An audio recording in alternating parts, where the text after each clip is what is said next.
Hello, fellow travelers, and welcome to First and Stars podcast, third season. How my loyal listeners, thank you for continued support. And remember, click the subscribe button, everybody. It's an amazing episode because Amanda Deibert boards the mothership, nor is the writer of Darkwing Duck from Dynamite Entertainment. Now, come aboard as we go traversing the stars. Hi, Miss Deibert. Thanks so much for coming to First and Stars podcast. Hi, thanks so much for having me. So, my pleasure. I'm a big fan of yours. We're about to talk Darkwing Duck, which I'm loving the series, so thank you so much. Oh, thank you so much. So I always start off with a question of inspiration. So what inspired your love for comics and who are your earliest influences? I started reading comics as a very young girl. For me, it started in the grocery store with Archie comics. When I would go grocery shopping with my mom, and I was always excited to get the newest issue of Archie's Digest. And that's how that was my gateway, I guess, my gateway drug to comics as a little kid. And then later, I was lucky. One of my best friends in high school, her dad owned the local comic shop. And so that meant we got to hang out there all the time and read things. And so that was, for me, really lucky because then I kind of had a limitless supply of things that I could read, which was really fun. So in the world of comic books, there aren't actually back in the day there haven't been that many female writers. For example, there's Louise Simonson, there was this gal Simone. What made you think that you could do it and be part of this kind of male-dominated field? Well, I guess I never thought that I couldn't. I mean, I think that's the thing. I came into comics. I was a TV writer first, and I was doing a lot of comedy writing, a lot of late night when I first started in comics, which is also a very male-dominated field. Hmm. So I was already used to being the only or one of a couple women in a writer's room, shooting the shit, pitching jokes, getting in there. And it was a place that I felt fine and comfortable. And so, kind of the same thing with comics. It was just like I wanted to write and tell stories. And so I did. So we mentioned earlier, you're writing one of my favorite characters from back in the 90s cartoons, Darkwing Duck, who once again is such a fun character, not only just because it's a great cartoon, but it's a fantastic spoof of Batman comics and a little bit of The Shadow and a few others. Were you a fan of Darkwing Duck the cartoon before you started writing it, or is it something that's been a long time goal of yours? Yeah, so I'm a child of the 90s. And so Darkwing was something that I watched, something that my little sisters watched. So when I was fortunate enough to be approached and asked if I wanted to write this. And I was like, yes, that's great. And it also gave me the excuse. I'm a mother. I have an 8-year-old. And when I started writing Darkwing, I guess she was 7. And so it gave me an excuse to go rewatch the series with her, because you have to brush up. It's Mhm. research. Of So course. my child has this very funny idea of what work is because I'm like, hey, will you help mommy work? I need to binge watch all these 90s cartoons. She's like, sure, mom, I'll help you work. So it was really fun to get to introduce the series to my kid as well as revisiting, nostalgically for myself. So that was a pretty cool way to get back into it. So with Darkwing Duck, there's always a question of like continuity. Mhm. Like, is there one in Darkwing Duck? Technically, do you view your comic as being an offshoot of the series? It's kind of like its own sort of universe thing. How I approached it was, as a kind of a continuation of a series, but with a big time jump as if there hadn't been a time jump because I didn't want to make it a 90s period piece, right? So I didn't want to make it this because we're also introducing this to a new generation. It's for Right. us nostalgically, but it's also for us to share with our kids who are going to have no idea what a landline is or whatever else. So it's Yeah, like that's true. so in the weird continuity that I decided upon, it was as if the series hadn't stopped and we're continuing on, but also as if suddenly the next day we woke up and it's 2023 as opposed to 1996 or whatever. Hmm. So that's kind of where it is. It's a modern day Darkwing as far as he lives in our world, in our timeline, with our world events and technology, as it were, within the confines of he has a lot of tech that we don't have. Hmm. Um, but that's kind of where I settled because I didn't want anything to feel dated. I didn't want to try to do the 90s thing. That's already been done and done well. So it's kind of a hybrid Now, in a way. the good with the Darkwing Duck, the cartoon, is that much like Batman animated series, that is kind of somewhat based off of or spoofing, is that it does hold up quite well to rewatching. It doesn't have, Yes. a lot of it doesn't feel dated. I mean, obviously, there's this cartoon. Was there any aspects of the character that you felt needed a tweaking to make it 21st century friendly? I kept the character. I think I kept pretty true to the character. I mean, we love Darkwing because nobody loves Darkwing as much as Darkwing loves Darkwing, right? And so I love that. I wanted to keep, his dynamic with his daughter is great. His dynamic with his friends slash coworkers slash sidekicks are, but I wanted to keep all of those dynamics, and a lot of that plays into, of course, his arrogance, his love of himself, his ego, and some of it's earned. He's a fantastic hero. He does always save the day. It might Right. not be the way he meant to, but he gets there. And so I really did want to keep that pretty authentic to the way it was, because I think that the reason we love the character is it works just the Hmm. way he was created. So Now, this is a very controversial question, but I'm going to ask you, put you in the hot seat for it, because it's one of the great debates in the world of Darkwing Duck. Where do you stand on the Darkwing Duck DuckTales continuity universe stance? So I think it's really fun. I love having him in the DuckTales verse.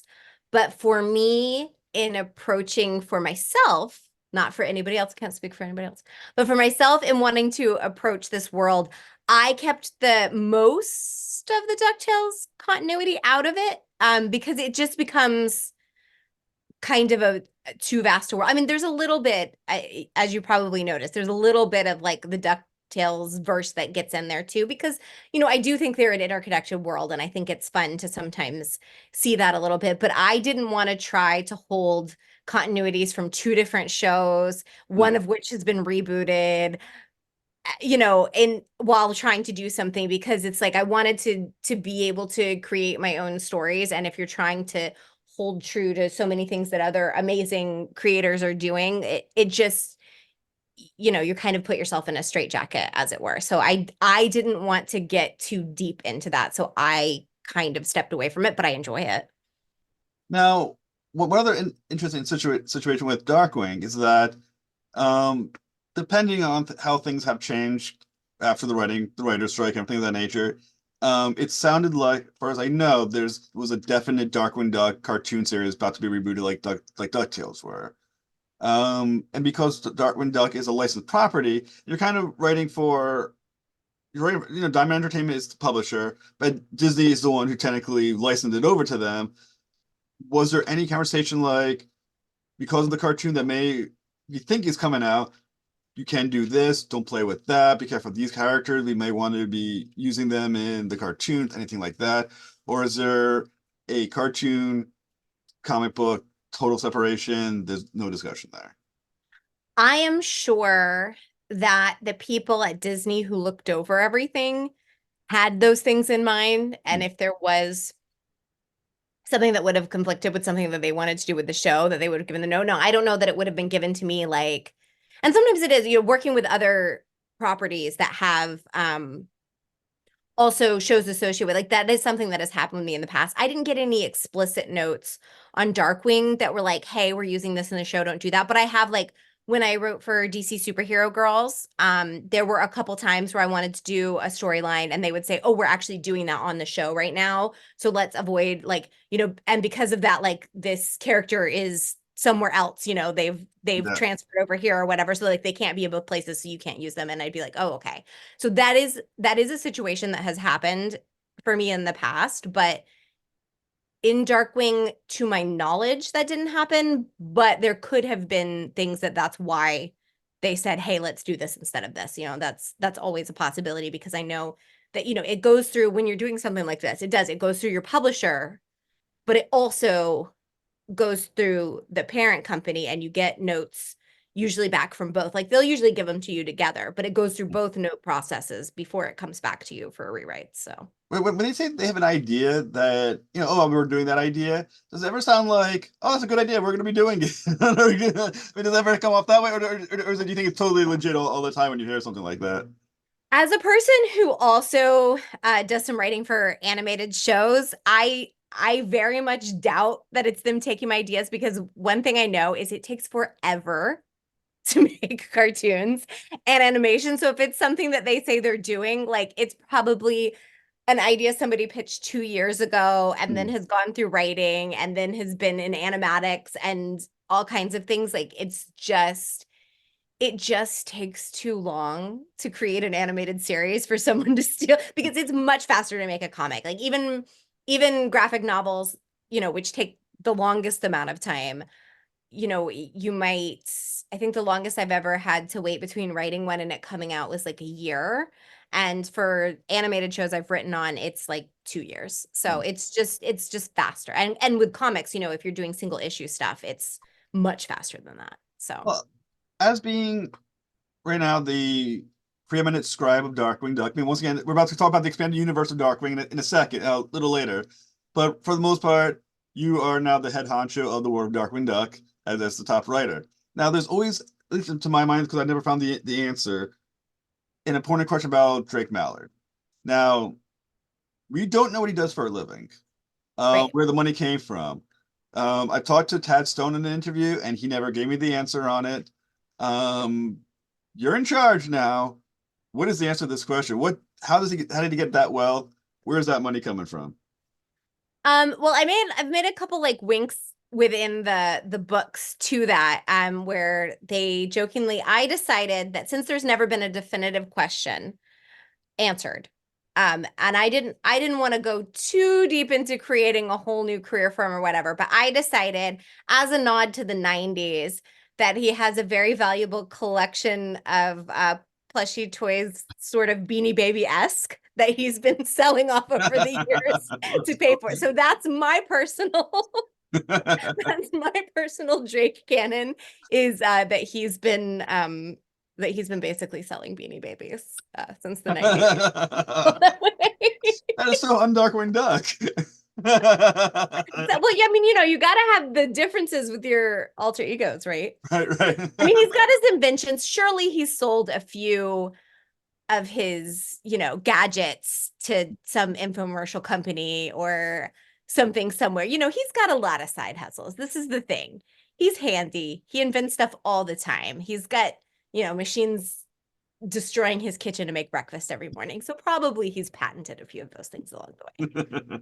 Now, another part of the story of Darkwing Duck that gets, I don't, it's not ignored, but it's definitely got dropped after the first few episodes, is Gossalyn and the fact that she's an adopted child. Mhm. We they talk about, I think it was her grandfather, that who recently died, so she was up for adoption. Is there a story, or have you ever discussed where the parents were? It's not something that I have tackled. I was kind of more interested, for me personally, at least in writing this particular run, in the father-daughter relationship that they have, as because he is the one raising her, he is her father, he is her parent. So for me, that was the more compelling, interesting dynamic. I do think that there could absolutely be something really interesting in exploring more of her backstory. I mean, obviously, it was explored a bit in basically one episode of the uh animated series, but I think there's certainly room to do some, have some long lost biological relatives appear, because, you think about it, like it's not just parents. There could be siblings, there could be cousins, there could be some random auntie out there. So there's certainly a lot of potential for all kinds of, shenanigans that could ensue from long lost relatives. Which, could and would be fun to explore at some point. Now, the other thing with Gosling that is explored a lot in the cartoon is her as a future hero. She, Mhm. she has, very, um, infrequently dressed up as, a hero and tried to fight crime by herself. Hmm. Is this something that you want to go deeper into with her character? Do you think she's come off? Does she seem like a? I know technically Launchpad is sort of it's sort of the sidekick, sort of, but if Hmm. in your opinion, is Gosselin heading down that road or for that I role? think so. Yeah, I think she will end up ultimately in the family business of superheroing. I mean, I kind of think of her like trajectory as kind of maybe like a Batgirl kind of trajectory. Eventually, she's savvy, she's smart, she's probably gonna be a little more up on like modern tech than even though Drake's an inventor, like the younger generation is gonna have just, they grow up as digital natives. It's a different thing. So like I think she'll have a lot that she can add to the mix as she, gets older in a universe where she is allowed to age, which is not the universe that we live in right now. Now, once again, because she is moving toward that direction, other than the fact that she just is a kid still, which is obviously is a major problem if you want to be a superhero, what aspects of her character do you think needs to evolve for her to get to that hero? Well, I think interestingly, and what would cause like an interesting, creatively an interesting tension between them is it's kind of a lot of the same hangups that Darkwing has as well. She gets really confident, wants to rush in and do things her own way, not necessarily waiting for feedback from other people. There's a lot of like father, like daughter there. Hmm. I think, she's not quite, she doesn't have the same amount of ego that he does, but I think she's very, it's the usual things, which a lot of it comes from childhood, right? Where you're like rash, you just want things instantaneously. You're just going to jump in and do something. And maybe you haven't completely thought out this whole plan. You kind of figured out the basics and then you got to jump in. So I think, it's that kind of stuff, needing to grow up, to mature, to learn when to trust her gut and when to hold back and assess a situation. Do you think eventually she'll be a better hero than Darkwing Duck? I think she has the potential to be. If are we ever gonna have like a future where we get to see if Gosselin becomes a hero? I think that would be really cool. I think it would be fun even to do even like as a one-off, as a just like a fun thing where you flash to the future, because there's the whole, there's the negaverse and there's all kinds of alternate realities and whatever. But I think there could certainly be a future where, if you've mentored under one of the greatest heroes of all time, theoretically, as parents, we want our children to be better than we are. So like theoretically, she would go on to be an even better superhero if he's done his job raising her. Now that you've created the Darkwing universe of comic books, because when we got Negaduck, we have the Justice Dogs, is there room for a Gosselin comic book? I think so.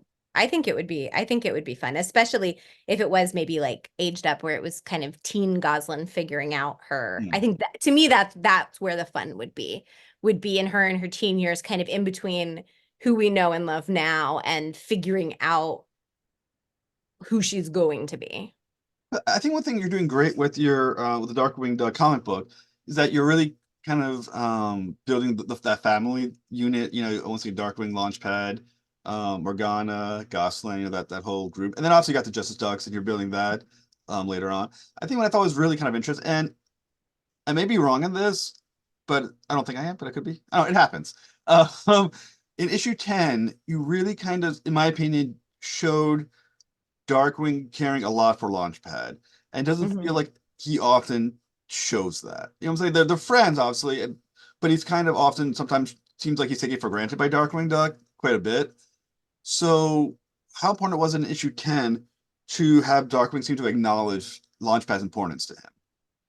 I mean, for me, it was really important. I think it was a moment where a moment of growth for him, where, he is a man that as much as he has this wonderful group of people around him who do support him and do help him, he doesn't often view it that way. He tends to think of himself as a lone duck. And I wanted to have a situation where, where he had to team up with the Justice Ducks and where he had to acknowledge that, someone very important to him was gone and that, a lot of times maybe you don't really realize, when you're taking someone for granted, you don't really realize how much they meant to you until they're gone. And so like giving him that moment of like, well, what is Darkwing without Launchpad? Like what happens to him when he doesn't have this support who, yes, frustrates him a lot and who he takes for granted a lot, but like when he's not flying you around and there to go on your adventures with you, like what happens and who do you become? And so for me, that was a fun thing to explore because, I love the hero aspects. I love the fun and the beating the villains, but ultimately the most appealing thing for me is the relationships between all the characters and seeing how they all interplay and the fun and the humor that can come from that as well as the heart.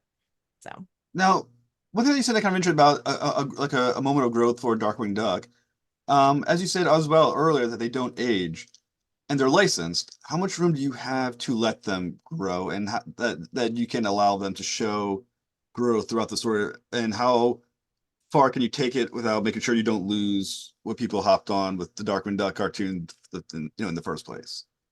well, that's a great point because you can't let them grow too much. I mean, like that's the thing with characters like this, with IP like this, is that yes, they can grow and change a bit within an arc, within a storyline, but he can't like Darkwing Duck cannot suddenly have a great humbling experience and decide that he wants to like take a vow of humility and peace and like, go sit in a mountain and meditate for the rest of his life because then we don't have any more Darkwing Right. Duck.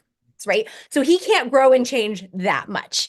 He's got to stay the arrogant guy. And that's the thing. It's like, yes, he's gotten help from the Justice Ducks. He's realized Launchpad is important. Does that mean he's going to have Launchpad as his co-hero? No, he can't grow that much. He's never going to have an equal, a partner. He might say thank you, but in the next minute, it's going to be something about how like, but really you should be thanking me. It's because he has to be who he is. And that's the thing with these kinds of characters that don't age, that are going to have stories that continue to go on and outlive, you and me and be enjoyed by other fans for generations to come, is that you have to, and that's kind of the challenge with writing these kinds of characters, is that it is kind of like you can tell any story you want, but there is a framework in who these characters are in the world that they exist in that you Hmm. that you do have to honor if you really want to if you really want to honor what it is that people love about it. I mean, because obviously in the cartoons, it's sort of the way it's set up, it resets itself every episode. I Right. mean, I can't remember. There's not too many. Sometimes there's a reference to a prior episode, a character return, something like that. But for the most part, every episode is a total reset. So when you think about your storyline, your comic books, do you view it as a reset, when you get to your next storyline, or do you believe that this will be, a storyline that's going to evolve and build over time?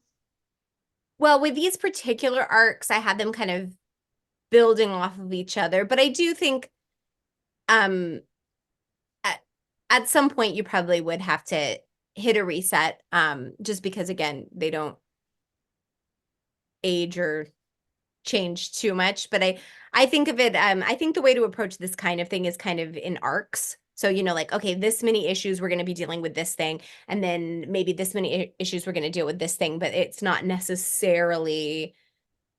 I like to reference back. I mean, I don't think I would completely reset as far as saying like, well, then this never happened. But, you can only continue on for so long before everyone would have to age. So We actually don't know how Darkwing Duck is, do we? not technically. So one character I think that you are definitely using a lot, especially more than the cartoon that I think you're doing a great job with, is Morgana Macabre. Who's a great character, especially for Darkwing. So, I mean, obviously, for those who don't know, Morgana Macabre is, I think, the recognized girlfriend for Darkwing Duck. I think it's good enough to say that he recognizes her as the girlfriend. At this point. What does having Morgana around allow you to explore about Darkwing? So I really love her character. I think she's really fun, and I think also she shows a side of him that no other character does.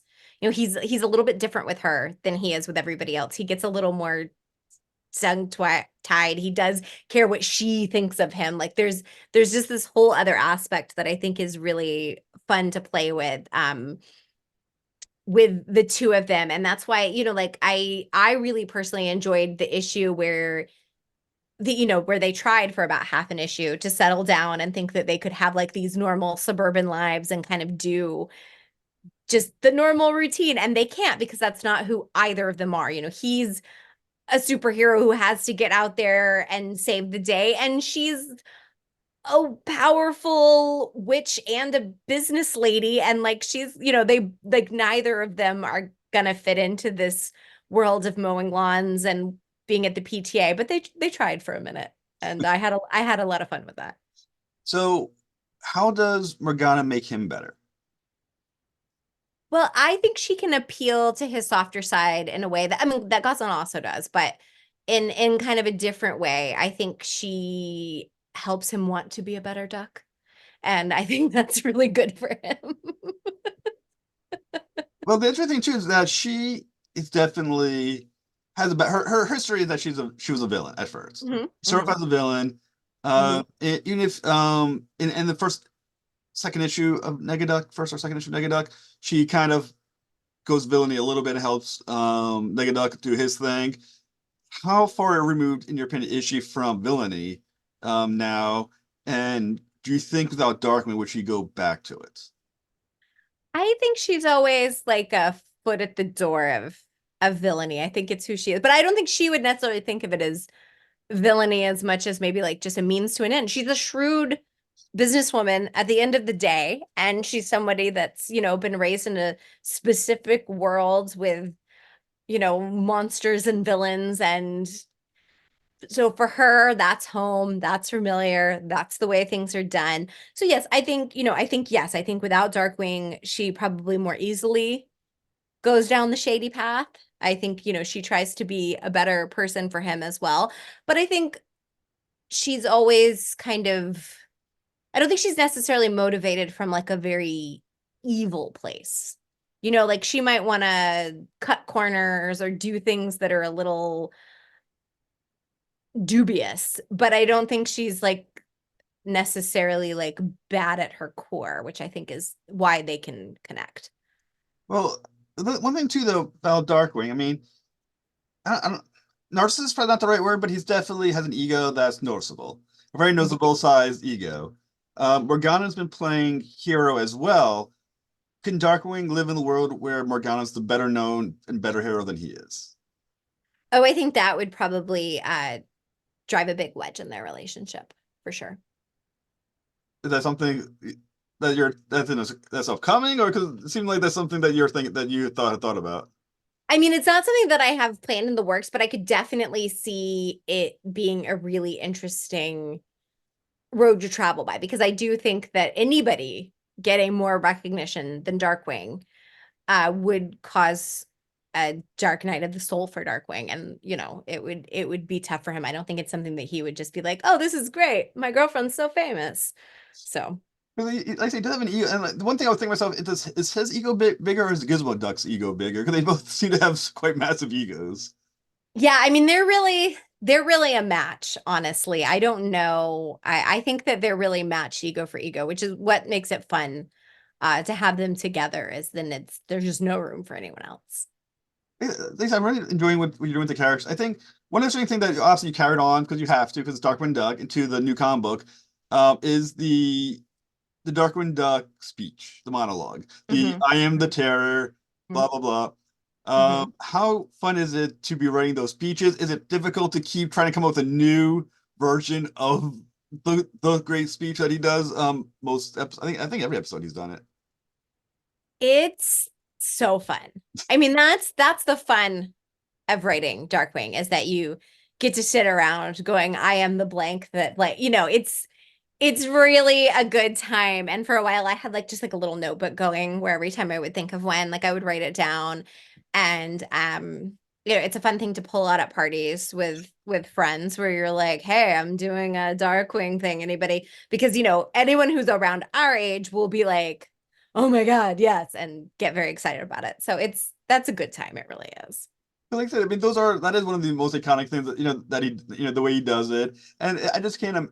I feel like it's to me. I mean, I'm not a writer, so to me, it just seems like it's a hard thing to keep coming out with these things. But I imagine you've been doing it now that it's right now just like clicks for you. I mean, do you just walk around into a room and think to yourself, I am the Amanda Deibert who I mean, sometimes I do, and you get on a roll, like, and you have to be able to kind of roll with, hey, I'm gonna come up with like some of these are gonna be really silly, some of these are gonna not really work, and you just, quantity is your friend with that kind of thing because then you're just playing with it, then you're having fun, and then that's where the fun ideas. And then anything frustrating in life, you suddenly realize can work really well for that because ultimately, usually it's the things that really drive us crazy, right? yeah. Like that's what ends up in those monologues. So it's a fun thing that if anything annoying happens in life, then suddenly that becomes the thing. Now, now, what is the trick to writing that? Because I can't. Because part of me thinks when Darkwing Duck is doing it, once again, he's trying to be scary, but what he's saying really isn't scary. So it's kind of like it doesn't kind of doesn't supposed to come off like it's effective because he's obviously not saying something that actually I'm saying, function that way. So do you view when you're running, are you viewing it as something that is inherently funny? Is it something that you think is him trying to be scary, like Batman or I Am the Night kind of thing? Or but it has to be something that's so failed as an attempt to do that. I mean, like how are you looking at what makes a perfect terror monologue? Well, I think you hit on it actually with talking about the Batman thing. So it's a parody of the Batman thing, obviously, of taking it very seriously. So the sweet spot is knowing that Darkwing is going to say it dead serious, but coming up with a thing that to you and I, while it is irritating, is also inherently funny in some way. Like that's the real sweet spot. And or if it's not going to be like a laugh riot, the other thing that can be fun is coming up with something that in some way relates to the story, right? Like, okay, if they're in a specific place or eating a specific food, like, is there something that might tie into it or something that will foreshadow something later? So there's a few ways in if you're feeling stuck in the vastness of, oh, I can just say anything in the world. But yeah, the sweet spot for sure is something that we all relate to and have been annoyed by. And so then it's funny. Right. So that's the like the best version of it, I think, in my opinion. So speaking of things that can be annoying, for Darkwing anyway, he's been spending time on the with the Justice Ducks. As a Mm-hmm. team player, can Darkwing function successfully long term as a team player on that team? No, I don't think so. So I mean, well, there is a Justice Duck comic coming out. Yes. Is Darkwing then a massive part of it? And does that? I mean, like I said, because he doesn't seem someone who can. What's the best way to say it? He feels like when he's on a team that he's sort of like a boiling pot that at some point he's gonna have to explode and get out of there as fast as possible because he can't keep his ego long enough to make that a function. I mean, I agree. I think he's and certainly he has to be the front man if it's going to work for him at all.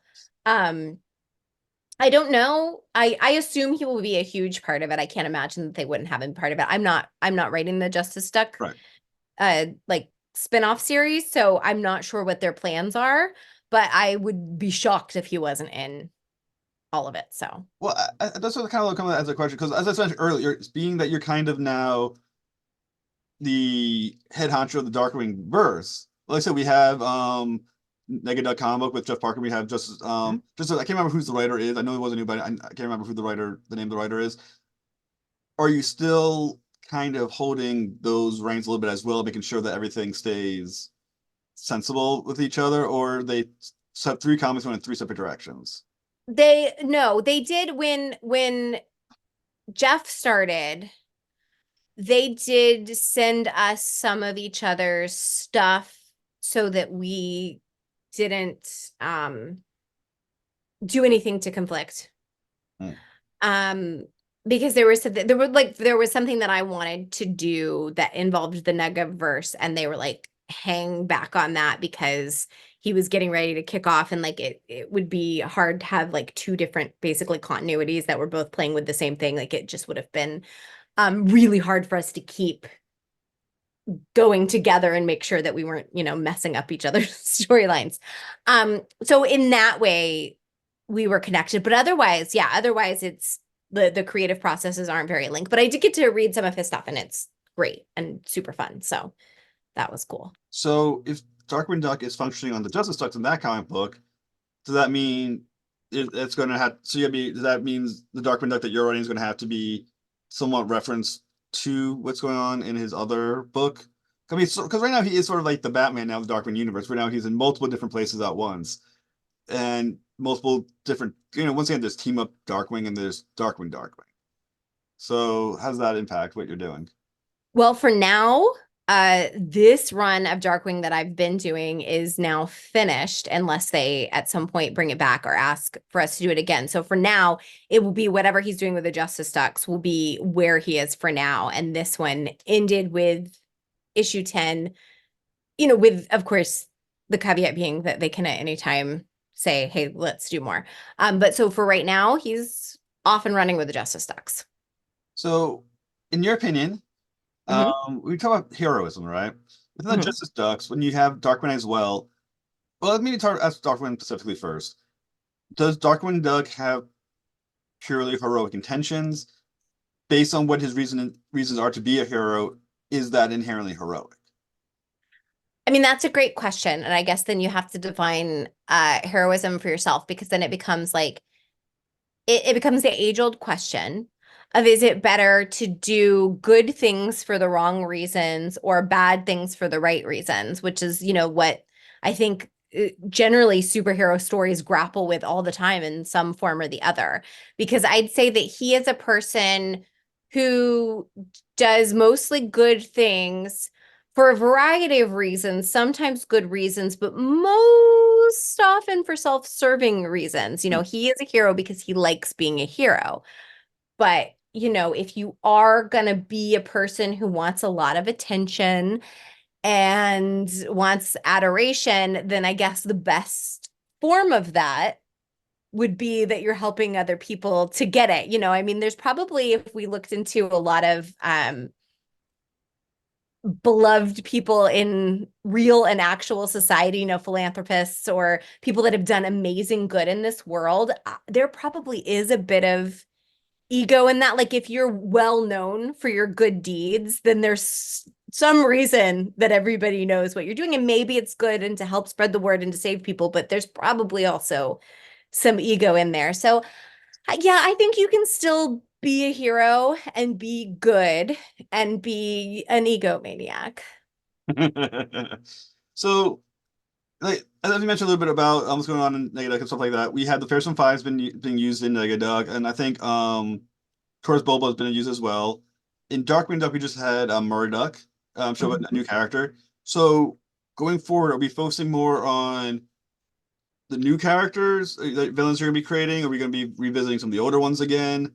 What are we thinking? Well, I mean, for now, like I said, I've come to a close on my run. I'm a big fan of the existing villain canon. I mean, I always think it's fun to mix some things in, have some new, have some old. My kind of favorite way to be would always be a blends with lots of, you want the tried and true villains that everybody loves because they're fun. Yeah. And I think during my run I got almost all of them in there, I think, at least in some capacity. Um, So yeah, I wouldn't want to stop doing that. so when you said your run comes to an end, you're not writing Darkman after issue 10? Not right now. Oh Not unless they ask no. me to do more. This is that 10 is the end. Oh no, that's not good. That's such a disappointing way to about to end my interview. For now, I'm done. I mean, there's always, like I said, there's always the possibility that they say, "Hey, do you want to do some more?"